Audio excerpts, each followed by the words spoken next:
주님께 예배드리러 나온 여러분들을 주님의 이름으로 환영합니다. 오늘도 찬송 부르실 때 목소리로 부르지 않고 콧소리로만 부르도록 하겠습니다. 시간이 됐습니다. 우리 마음을 정돈하시고 다 같이 묵도하심으로 2020년 12월 6일 주일 예배를 하나님께 드리겠습니다. 묵도하시겠습니다.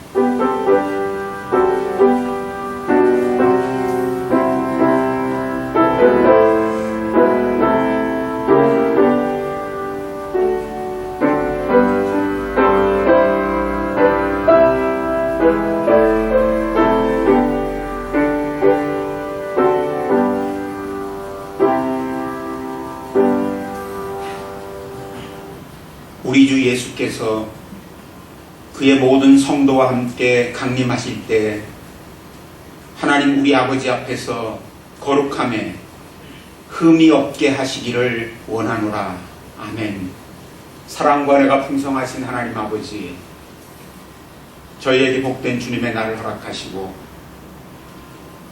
저희를 불러 모아주셔서 주님께 찬양과 경배를 드리게 해주시니 감사하옵나이다. 이 시간 저희가 드리는 예배를 주님께서 기쁘게 받아 주시옵소서. 한 주간 동안 주님이 보내신 삶의 자리에서 부족하나마 주님의 뜻을 이름으로 거둔 열매들을 가지고 나와 주님께 바치오니 주님 받아 주시옵소서. 주님께 나아올 수 없는 죄인들이지만 오직 예수 그리스도를 힘입어 이렇게 나아왔사오니 주께서 저희를 용납하시고 주님의 것으로 인치시며 하늘의 은혜와 능력을 더하셔서 저희가 하나님의 백성임을 알게 하시고 하나님의 백성답게 살게 하여 주옵소서. 주님께 예배를 드리는 첫 시간이오니 마치는 시간까지 주님께서 친히 이 예배를 주장하시며 홀로 영광을 거두어 주시옵소서. 예수 그리스도의 이름으로 기도드리옵나이다. 아멘. 찬송가 10장입니다.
사도신경으로 우리가 믿는 바를 다 같이 한 목소리로 고백하도록 하시겠습니다.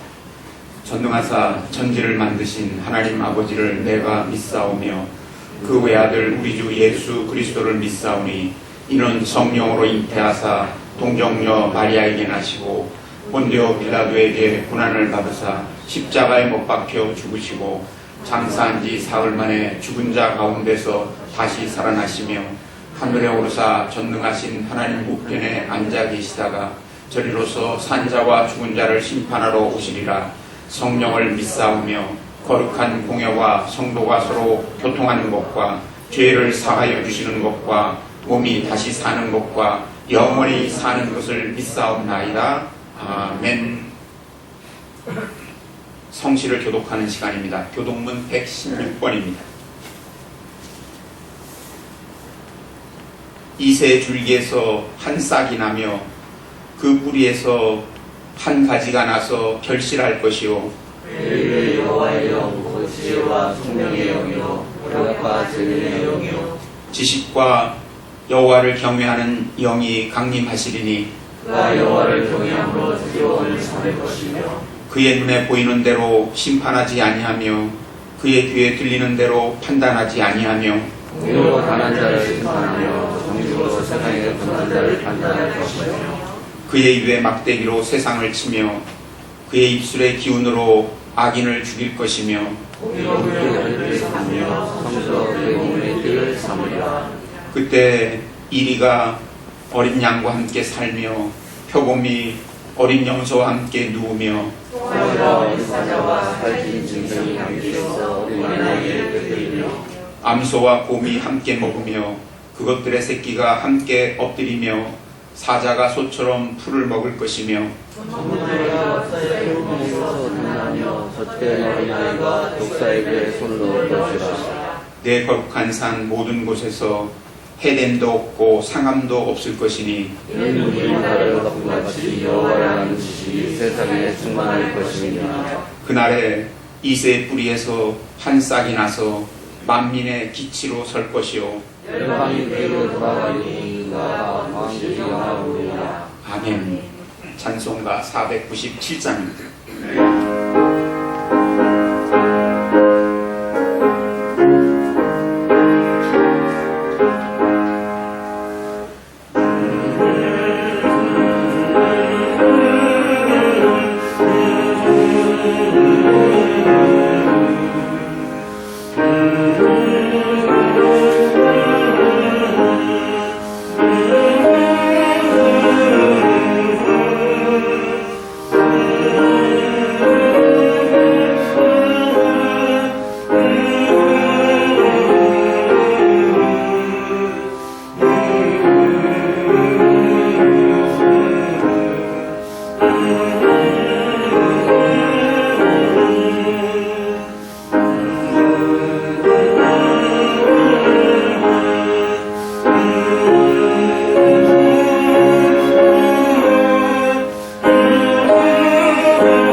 정영교 집사님께서 대표로 기도해 주시겠습니다.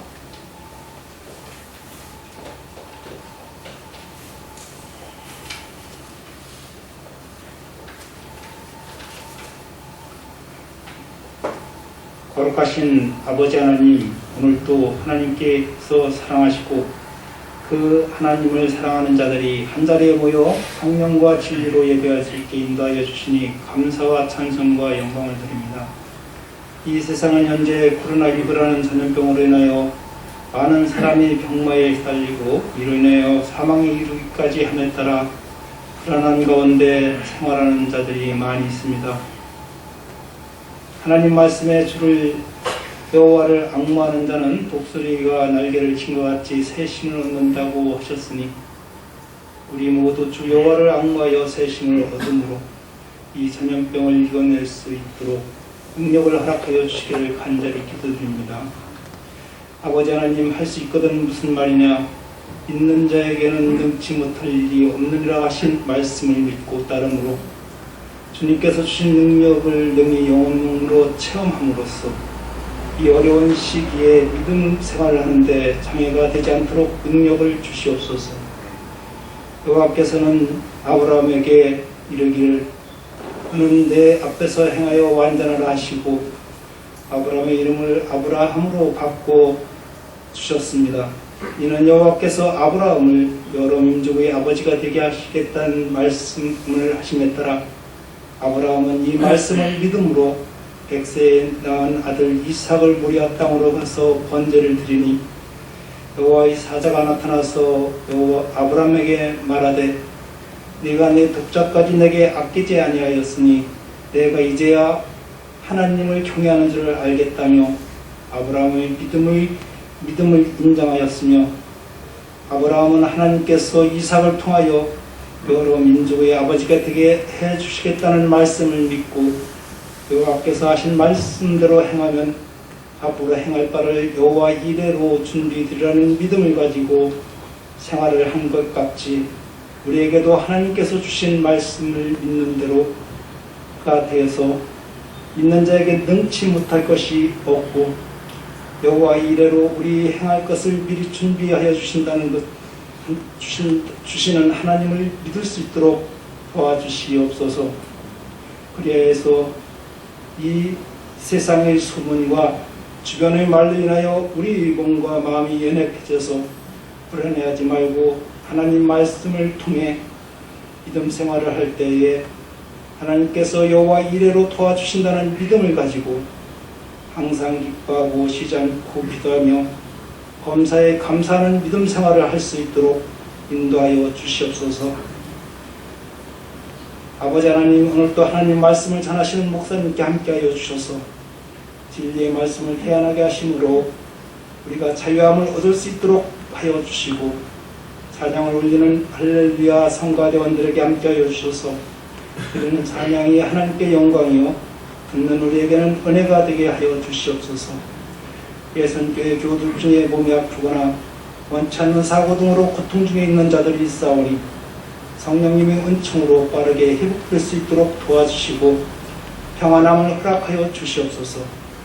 오늘도 각처에서 맡은 바 봉사하는 교우들에게 함께하여 주셔서 그들의 수고가 헛되지 않도록 응답하여 주시고 하나님께서 주시는 감사와 기쁨이 넘쳐날 수 있도록 은혜를 내려 주시옵소서.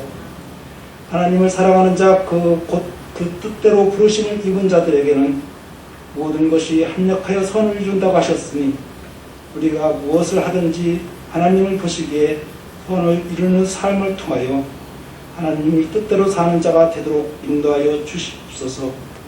이 모든 간구 예수님의 이름으로 간절히 기도드렸사옵나이다. 아멘.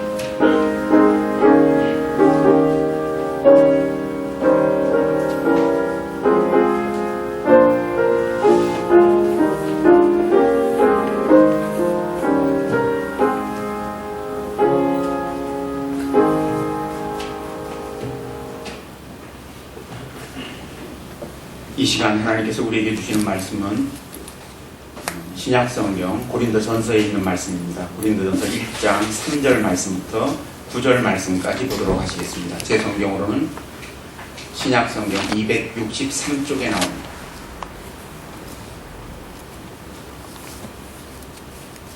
(1장 3절) 말씀부터 제가 받들어서 읽겠습니다. 하나님 우리 아버지와 주 예수 그리스도로부터 은혜와 평강이 있기를 원하노라.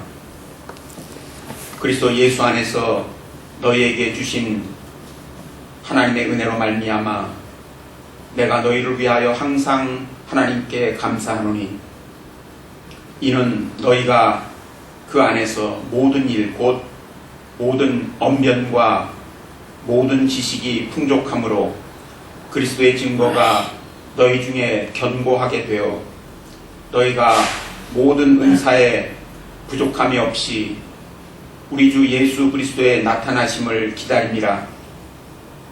주께서 너희를 우리 주 예수 그리스도의 날에 책망할 것이 없는 자로 끝까지 견고하게 하시리라. 너희를 불러 그의 아들 예수 그리스도 우리 주와 더불어 교제하게 하시는 하나님은 미쁘시도다. 아멘. 이제 봉헌하는 시간입니다.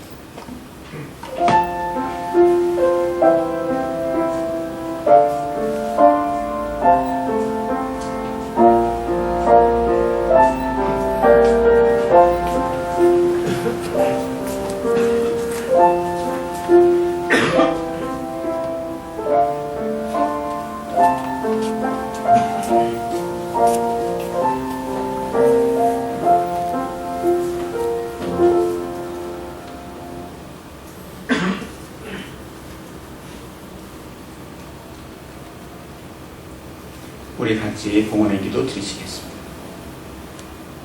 사랑과 은혜가 풍성하신 하나님 참 감사합니다. 지난 한 주간도 코로나19가 유행하는 가운데서도 저희들을 지켜주시고 주님의 뜻을 이루는 삶을 살아갈 수 있게 만들어 주셔서 감사합니다. 거룩한 주일을 맞이하여 주님께 예배 드리러 나올 때 주님께서 주신 것 가운데 일부를 따로 떼어 놓았다가 이렇게 가지고 나와서 예물로 바치오니 주님 기쁘게 받아 주시옵소서. 저희가 이 예물에 저희의 마음을 담았사오니 주께서 이 예물 받으실 때 저희 마음을 받아주시고 저희를 주님의 것으로 여기셔서 주님의 뜻을 이루는 데 모두 사용하여 주시옵소서. 이 시간 자신이 얻은 것 가운데 10의 하나를 구별하여 주님께 드림으로써 자신이 얻은 것 다 주님께로부터 온 것임을 고백하는 성도들에게 이 땅에서 하나님의 백성으로서 하나님의 나라와 그 의를 추구하는 삶을 살아가며 조금도 부족함이 없게 하여 주옵소서. 한 주간 살면서 주께서 베풀어 주신 크신 은혜를 경험하고 그 은혜에 감사하여 주께 귀한 예물 드린 사랑하는 성도들이 있사오니 주님께서 기뻐 받으시고 영광을 거두어 주옵소서.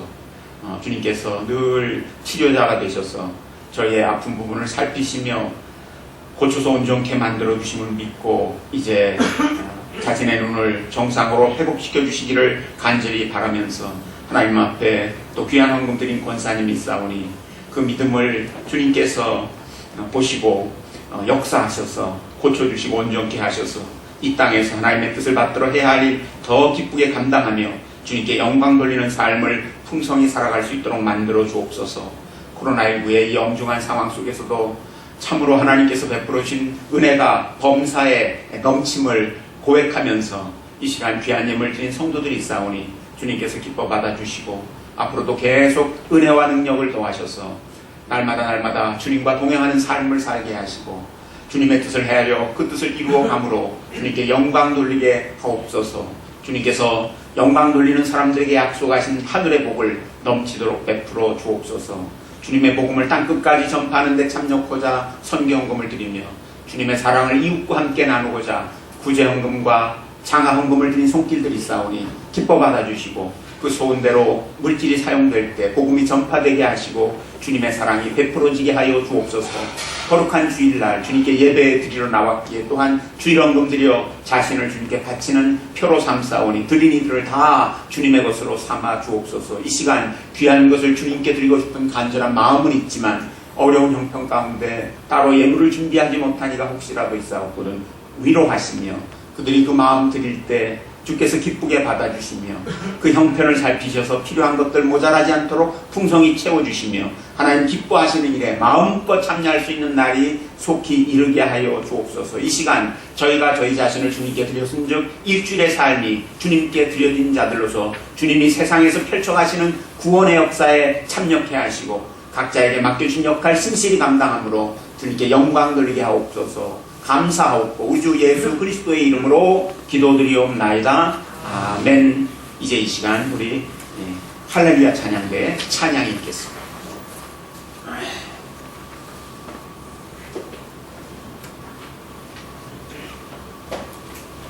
우리 주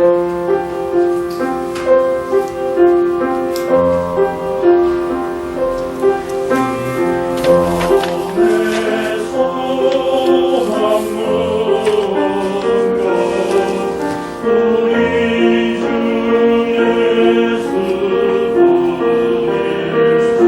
그리스도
귀한 찬양으로 주님께 영광을 돌린 우리 할렐루야 찬양대 모든 대원들에게 감사를 드립니다.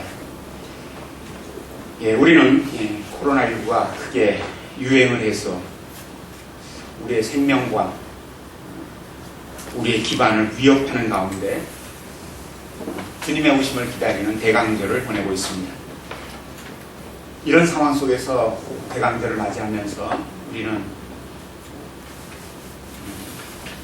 교회가 어떤 모습으로 서야 하는가, 또 성도들은 어떻게 삶을 살아가야 마땅하겠는가 하는 점을 생각하게 됩니다. 오늘의 본문은 고린도전서 1장입니다. 고린도전서는 여러분이 잘 아시는 바와 같이 사도 바울이 고린도 교회에 써서 보낸 편지입니다. 고린도 교회는 사도 바울이 세웠지요. 바울은 일종의 순회 전도자였습니다. 여러 지역을 찾아다니면서 복음을 전하고 그 복음을 듣고 예수 그리스도를 믿는 사람들을 모아서 교회를 세웠습니다. 그래서 교회가 이제 하나님을 섬기며 여러 복음 전도의 일을 감당할 수 있게 된 다음에는 다시 다른 지역으로 가서 복음을 전하곤 하였습니다. 사도 바울이 고린도에 약 1년 반 정도 머물렀습니다. 순회 전도자인 바울에게 있어서 1년 반은 굉장히 긴 기간입니다. 어떤 지역에서는 단 며칠, 길게 해봤자 한 3주 그 정도밖에 머무르지 않았던 적도 있었습니다. 사도 바울이 에베소에 약 3년간 머물면서 목회를 했었는데 그때를 제외하고는 제일 길게 머물렀던 곳이 바로 고린도였습니다. 사도 바울이 고린도에 왜 이렇게 오래 머물렀을까요? 우리가 그냥 금방 떠올릴 수 있는 그 두 가지 이유가 있었을 것 같아요. 하나는 전도의 문이 활짝 열려 있었기 때문일 것이다. 복음을 들어야 할 사람들이 너무나 많았기 때문에 하나님께서 그들에게 열심히 복음 전하라 말씀하시는 것으로 받아들이고 오래 머물면서 사람들을 찾아다니면서 복음을 전했을 수 있겠지. 또 하나 떠올릴 수 있는 이유는 제가 조금 전에 사도 바울이 복음을 전하면 그 복음을 듣고 예수 믿는 사람들이 이제 모여들면 교회를 세웠다고 그랬죠. 그 교회가 단시일 내에 교회로서의 모습을 잘 갖추고 정말 하나님을 예배하며 하나님의 뜻에 따라 복음을 전파하는 그러한 온전한 교회로 딱 자리 잡으면 사도 바울이 오래 머무를 필요가 없을 텐데 어떤 교회는 믿었지 못해가지고 계속해서 신경을 쓰면서 오래도록 보살펴야 하는 경우가 있을 수 있죠. 고린도 교회가 그랬을 가능성이 있습니다. 모르겠어요. 복음의 문이 활짝 열려 있었는지에 대해서는 제가 이제 자세히 알지 못하겠습니다만은 고린도 교회가 사도 바울이 오래 머물면서 보살피지 않으면 안 되는 그런 교회였던 것은 분명한 것 같습니다. 고린도 교회 여러분 잘 알죠? 사도 바울이 가서 복음 전했는데 사도 바울의 가르침에 반발하고 바울의 사도직에 의문을 표시하는 사람들이 있었죠. 그렇죠? 또 교회 안에서는 심각한 갈등과 대립이 있었습니다. 분열을 일삼았죠. 화당을 지었죠. 또 기독교 신앙에 있어서 제일 중요한 것 중에 하나가 정말 이 주님의 식탁에 제대로 참여하는 건데 성찬을 제대로 거행하는 건데 이 성찬을 거행하는 문제와도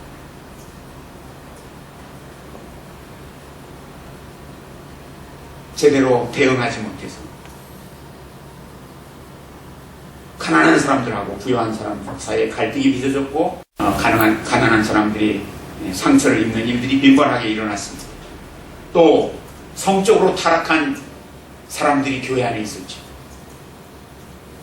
또 교인들끼리 자신의 이익을 지켜내겠다고 송사를 벌이는 일들까지 있었습니다. 또 어떤 사람들은 자신의 은사를 대단한 것으로 여기면서 다른 사람들의 은사는 멸시하는 사람들도 있었습니다. 함께 주 안에서 형제와 자매된 사람들이 서로를 배려하고 사랑해야 하는데 배려하지 못하고 사랑할 줄 모르는 그런 사람들이 있었습니다.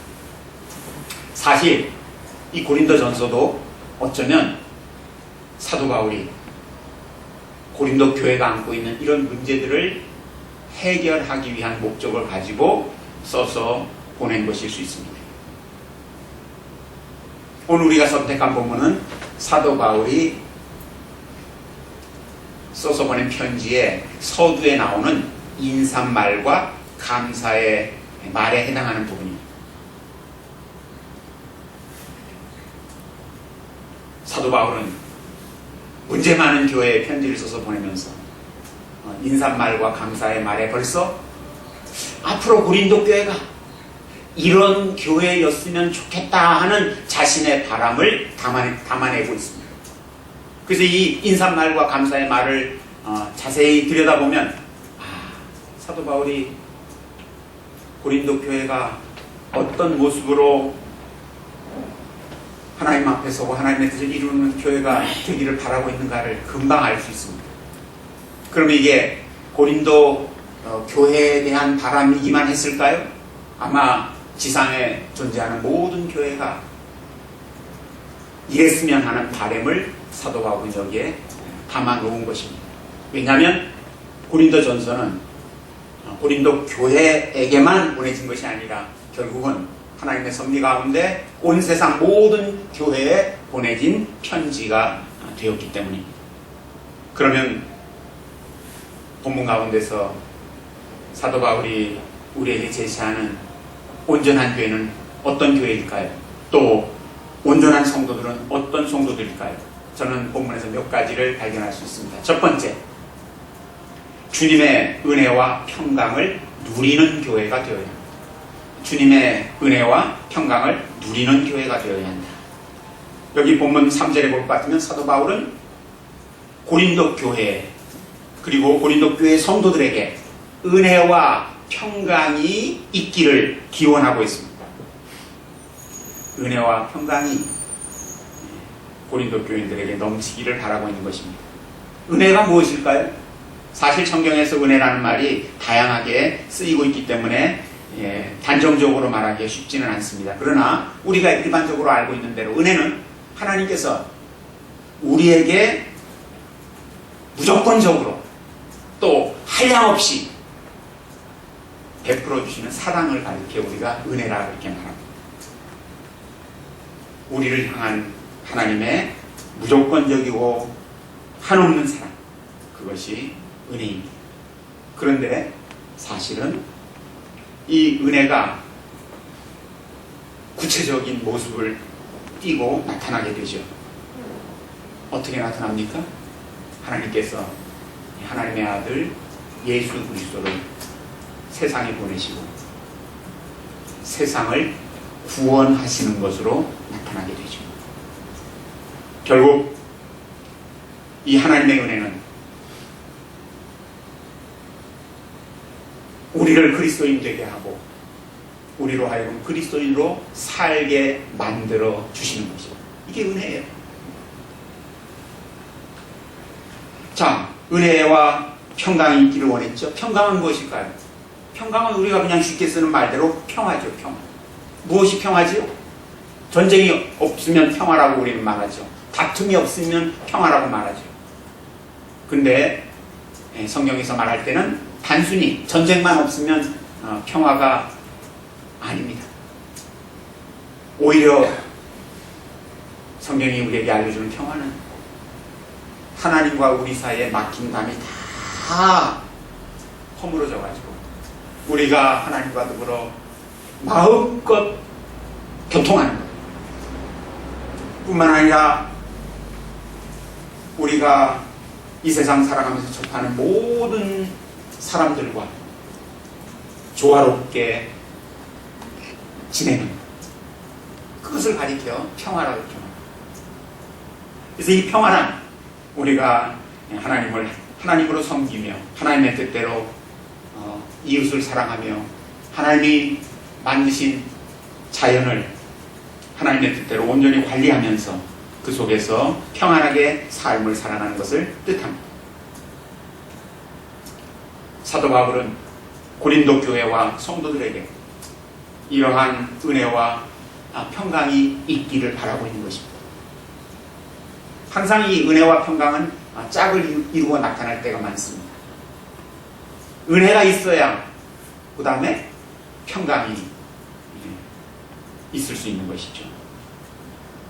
오늘 주님 앞에 나와 예배드리는 우리 예수교회 모든 성도들에게도 은혜와 평강이 넘치기를 주님의 이름으로 축원합니다. 근데 세상은요, 사람들한테 뭐라고 약속하는지 아십니까? 사람들은 누구나 다 은혜와 평강을 얻기를 원합니다. 근데 세상이 뭐라고 우리에게 말하냐면 내가 너희에게 은혜와 평강을 주겠노라 그렇게 말합니다. 세상 사람들은 그래서 세상의 것으로 은혜와 평강을 얻을 수 있으려니 생각을 하는 거예요. 세상의 권력, 세상의 지혜, 세상의 물질 이런 것들이 우리에게 은혜와 평강을 가져다 줄 수 있는 것이냐 생각하곤 하죠. 특히 현대인들은 돈이면 다 된다고 생각하는 것 같아요. 돈으로 살 수 없는 것이 뭐가 있겠느냐. 돈 있으면 은혜와 평강도 사가지고 내가 그것을 마음껏 누리며 살아갈 수 있다. 그러니까 어떻게 됐든 돈을 많이 벌어야 된다 라고 생각하면서 이제 돈 버는 데만 혈안이 돼서 삶을 살아가곤 하죠. 근데 은혜와 평강이 과연 세상이 줄 수 있는 것일까요? 은혜와 평강을 세상이 줄 수 있는 것일까요? 세상의 것으로부터 은혜와 평강을 얻을 수 있을까요? 그렇지 못합니다. 오늘 본문 3절을 다시 한번 보시기 바랍니다. 뭐라고 하고 있습니까? 하나님 우리 아버지와 주 예수 그리스도로부터 은혜와 평강이 있기를 원하노라. 은혜와 평강은 하나님과 하나님의 아들 예수 그리스도로부터 우리에게 주어지는 것입니다. 은혜와 평강은 선물입니다. 우리가 돈 벌어가지고 살 수 있는 것이 아니라는 말이죠. 사랑하는 성도 여러분, 이제 대강절을 보내면서 우리가 주님으로부터 오는 은혜와 평강을 구하고 그 평강을 주님께로부터 얻어서 그 은혜와 평강을 누리면서 복된 성도의 삶을 살아가는 우리 예수님께 모든 성도들이 됐으면 좋겠습니다. 그것이 바로 온전한 교회의 첫 번째 비결입니다. 두 번째는 오늘 본문 6절에 보면 그리스도의 증거가 너희 중에 견고하게 되기를 바란다라는 사도 바울의 기원이 나옵니다. 그리스도의 증거가 우리 가운데서 견고해지는 것. 그래서 두 번째로 온전한 교회란 그리스도의 증거가 견고한 교회가 바로 온전한 교회입니다. 그리스도의 증거가 무엇일까요? 그리스도의 증거는 바로 예수 그리스도께서 우리 죄를 속량하시려고 십자가 못 박혀 죽으셨고 예수 그리스도께서 우리에게 영원한 생명을 주시려고 부활하셨다는 바로 그 사실. 예수 그리스도의 죽음과 부활이 바로 그리스도의 증거예요.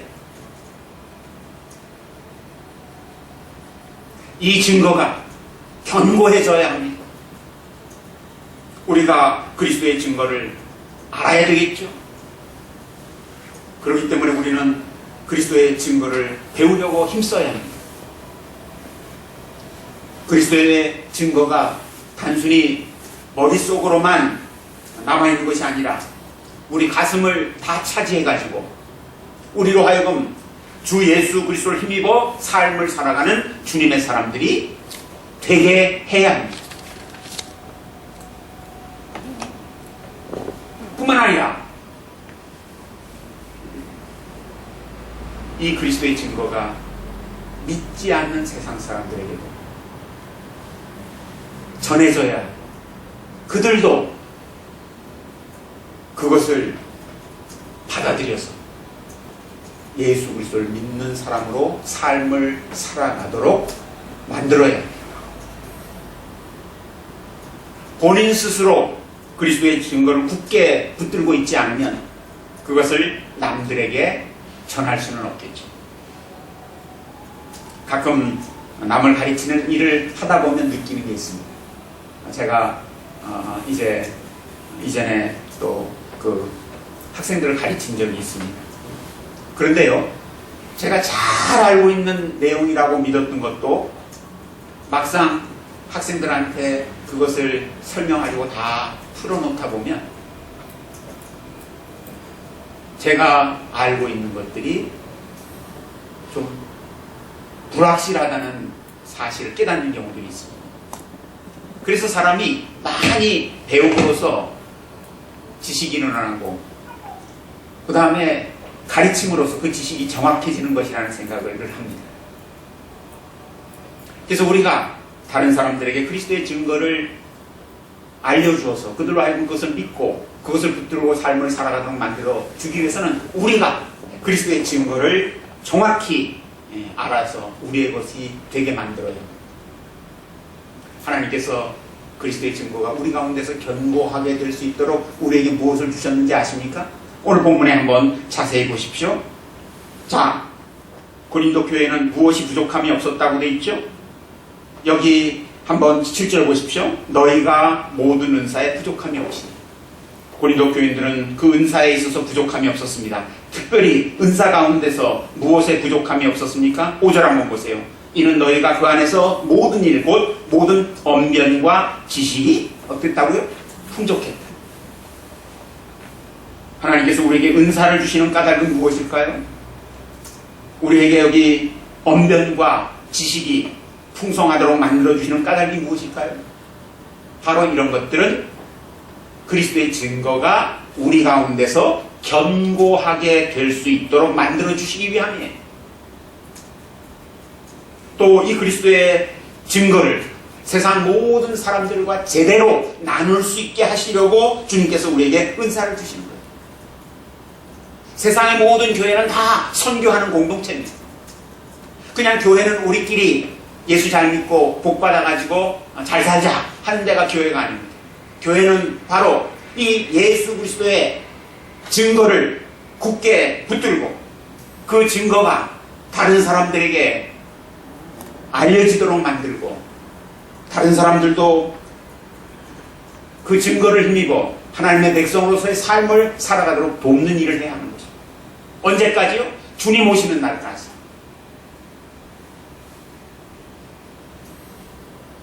사랑하는 성도 여러분, 그런데 여러분이 잘 아는 바와 같이 고린도 교회의 문제가 무엇이었죠? 주님이 주신 은사, 언변이나 지식 같은 것들이 넘쳐났지만 그거 가지고 그리스도의 증거를 굳건히 하고 그래서 그것을 교회 안뿐만 아니라 교회 밖과도 잘 나누는 교회가 되었어야 하는데 그러지 못했다는 거예요. 오히려 자신들이 받은 은사는 대단하게 여기고 남이 받은 은사는 하찮게 여김으로써 교회 안에서 오히려 분란만 조성을 했던 거예요. 주님이 주시는 은사를 선용해야 하는데 오용하고 남용하고 악용하려고 든 것이죠. 사랑하는 성도 여러분, 우리 주님께서 우리에게 많은 은사를 주셨어요. 그 은사를 가지고 무엇을 해야 할까요? 기본적으로 그리스도의 증거를 제대로 알고 그것을 제대로 나누는 삶을 살아가는 데 써야 합니다. 그래서 사도 바울이 기대하는 온전한 교회는 바로 언제든지 그리스도의 증거가 견고한 교회, 그리스도의 증거가 견고하지 않으면 교회는 더 이상 교회일 수가 없어요. 교회가 교회인 까닭은 바로 그리스도의 증거 때문입니다. 이 그리스도의 증거가 견고해지는 만큼 교회는 온전해지는 거예요.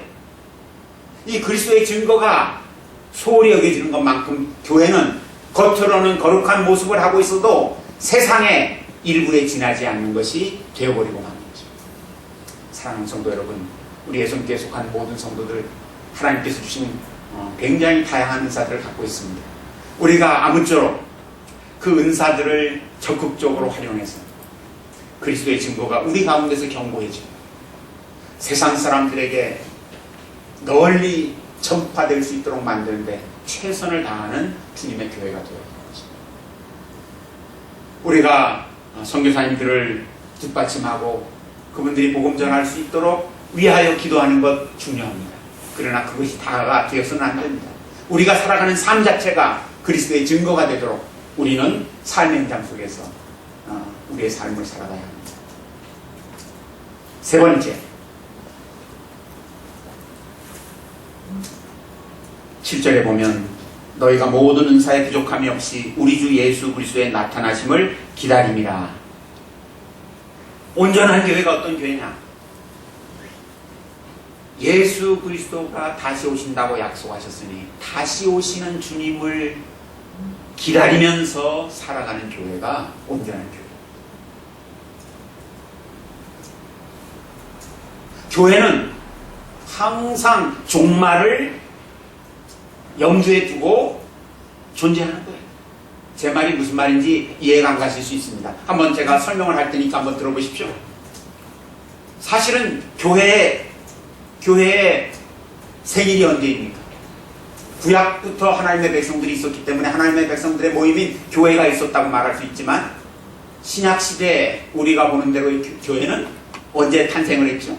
오순절 성령 강림 때 탄생을 한 거예요.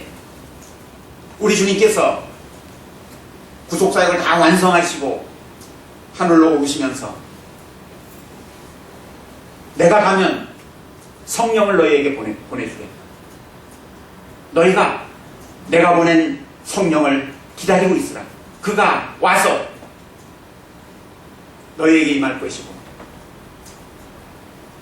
나에 관한 모든 것들을 너희에게 깨우쳐주고 너희로 하여금 깨달은 바대로 삶을 살아갈 수 있도록 만들어줄 것이라고 약속하셨죠.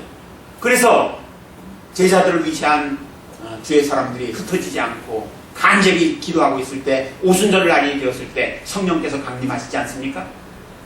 사람들이 처음에는 성령 강림하신 그 현장을 보고서 사람들은 저거 술 취한 것 아닌가 의심을 했습니다. 그때 누가 설교자로 나섭니까? 베드로가 설교자로 나섭니다. 베드로가 설교하는데 지금 이 오순절 날에 벌어진 이 일이 과연 무엇인지를 설명하는데요. 베드로는 뭐라고 말합니까? 요엘 선지자가 예언했던 게 지금 현장에서 이루어지는 것입니다. 그럼 요엘 선지자가 무엇을 예언했었죠? 말세에 내가 내 영을 너희에게 부어줄 것이다. 저 구약의 요엘 선지자가 앞으로 성령께서 임하실 것이고 성령으로 충만하여서 하나님의 백성들이 삶을 살아가게 될 것을 예고했다는 거예요. 근데 그 일이 언제 이루어졌어요? 오순절 날에 이루어졌어요. 근데 요엘이 언제 그런 일이 벌어지리라고 말했죠? 말세에 내가 내 영을 너희에게 부어주리라. 결국 오순절로부터 시작되는 오순절 성령 강림으로부터 시작되는 교회는 말세의 교회입니다. 요즘에 이 말을 어렵게 표현해서 종말론적인 교회다 그렇게 사람들이 말하곤 합니다.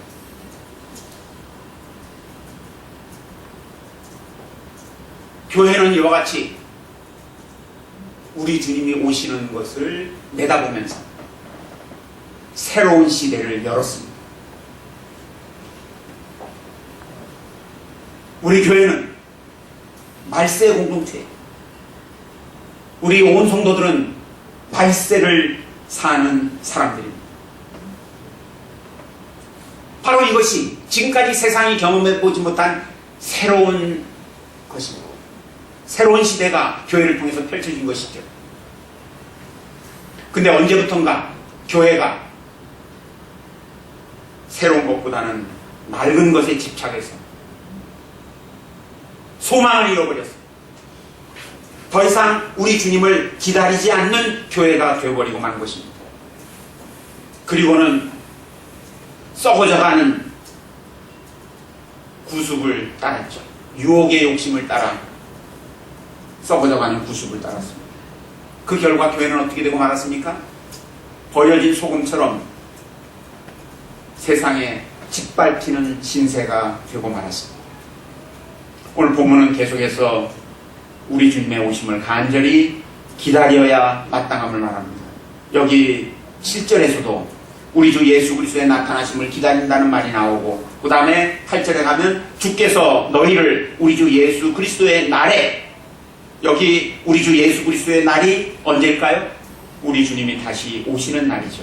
그렇기 때문에 교회는 다시 오시마 약속하신 주님을 간절한 마음으로 기다리는 공동체이어야 합니다.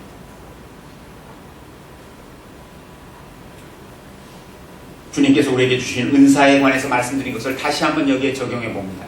주님이 우리에게 은사를 왜 주셨을까요? 다시 오시는 주님을 맞이할 그 순간까지 주님께서 우리에게 부탁하신 바를 충실히 감당하면서 삶을 살아가라고 주신 것입니다. 마치 지혜로운 종이 주인이 떠나면서 자기에게 맡겨진 일이 있는데 그것을 성실히 감당했죠. 나중에 뜻하지 않은 때 주인이 와가지고 그 종이 하는 일을 보았습니다. 그리고는 그 종이 정말 신실하게 주인이 맡겨준 일들을 잘 감당하고 있었기에 칭찬하지 않으셨습니까? 오늘 우리에게도 마찬가지입니다. 이제 우리가 주님의 오심을 기다리면서 주께서 주신 은사를 활용하여 하나님의 백성으로서 이 땅에서 살아야 할 삶을 온전히 살아갈 때 우리는 주님이 다시 오실 때 칭찬받는 주님의 교회와 백성들이 될 수 있을 것입니다. 사랑하는 성도 여러분, 이제 제가 말씀을 맺고자 합니다. 오늘 본문에 따를 것 같으면 우리 주님이 오시는 날에 책망할 것이 없는 자가 되기를 바란다고 했는데, 어떻게 책망할 것이 없는 자가 되느냐? 항상 주님의 은혜와 평강을 사모하고 그것을 주님께로부터 얻어서 누리는 교회와 성도들이 되는 것입니다. 두 번째는 언제든지 살아가는 삶 속에서 예수 그리스도의 증거를 견고히 갖고 그것을 견고히 하는 가운데 복음 전하는 주님의 교회가 되는 것입니다. 세 번째는 이제 주님으로 말미암아 열린 새로운 시대에 어울리는 삶을 살아감으로써 주님께 영광 돌리는 주의 백성들이 되어야 할 것입니다. 그러면 주님이 다시 오실 때 우리는 부끄러움 없는 모습으로 서서 이제 기쁨으로 주님을 맞이하게 될 것이고 주님과 더불어 영원히 사는 복을 누리게 될 것입니다. 우리 예수님께 온 성도들이 지금 코로나19에서 이와 같이 대강절을 보내면서 다시금 이제 다시 오시는 주님을 간절히 사모하고 그 주님이 오실 때 부끄러움 없는 모습으로 설이라는 다짐과 함께 주의 백성을 신실히 살아가겠다고 결심하는 그런 복된 절기를 보낼 수 있기를 주님의 이름으로 축원합니다. 기도하시겠습니다. 사랑과 은혜가 풍성하신 하나님 참 감사합니다. 저희들도 이렇게 주님의 은혜 가운데 대강절을 보내면서 주님이 기뻐하시는 교회와 성도들이 되리라 다짐하게 해주시니 감사합니다. 아버지 하나님, 저희 교회와 온 성도들이 참으로 주님의 은혜와 평강을 사모하며 그 모든 것들을 주님께로부터 받아서 누리는 교회가 되게 하여 주시옵소서. 그리스도의 증거를 견고히 하고 또한 그 그리스도의 증거를 모든 이들과 나누는 교회 되게 만들어 주옵소서.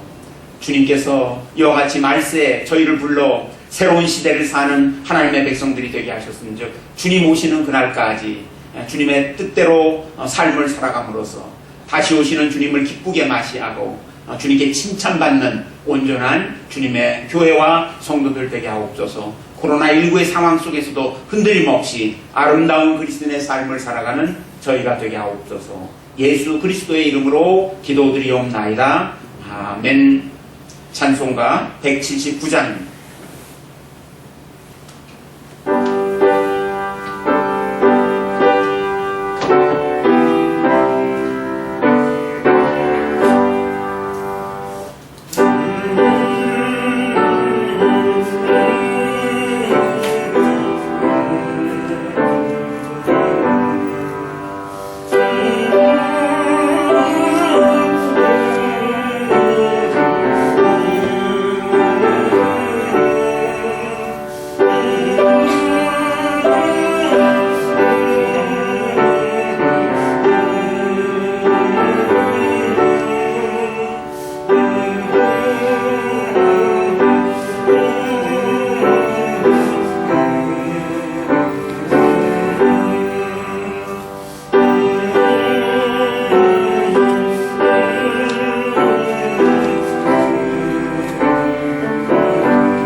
소식 알려드리는 시간입니다. 다음 주일 2부 예배 후에 정기 당회가 있습니다.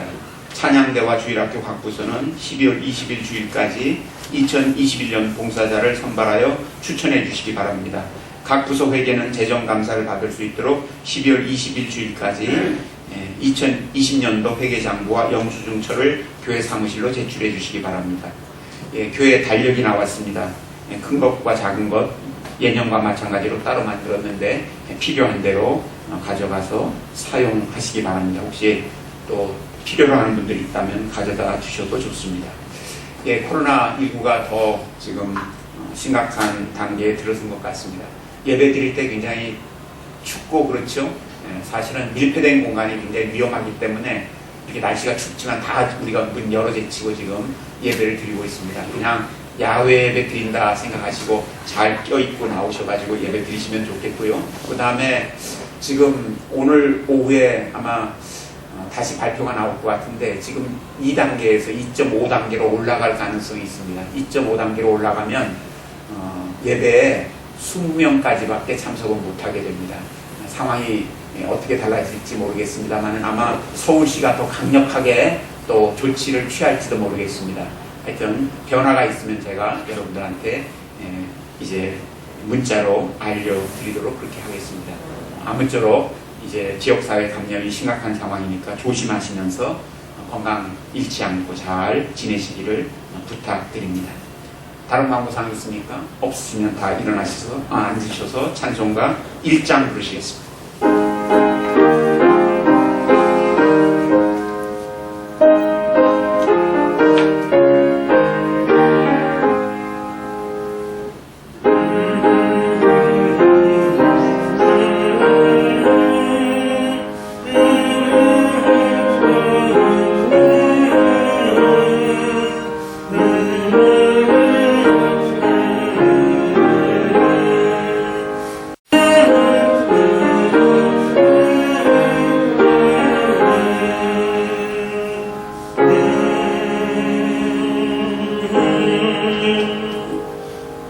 하나님께 나와 예배드린 여러분을 세상으로 파송합니다. 평화의 기수로 세상을 향해 가십시오. 하나님의 의를 굳게 잡고 손으로 악을 이기며 약한 자들의 힘이 되고 어려움에 처한 자를 도우며 모든 사람을 섬기며 하나님을 섬기며 사랑하십시오. 성령의 능력 안에서 기쁨을 충만히 누리십시오. 아멘. 이제는 우리 주 예수 그리스도의 은혜와 하나님 아버지의 사랑과 성령의 교통하심이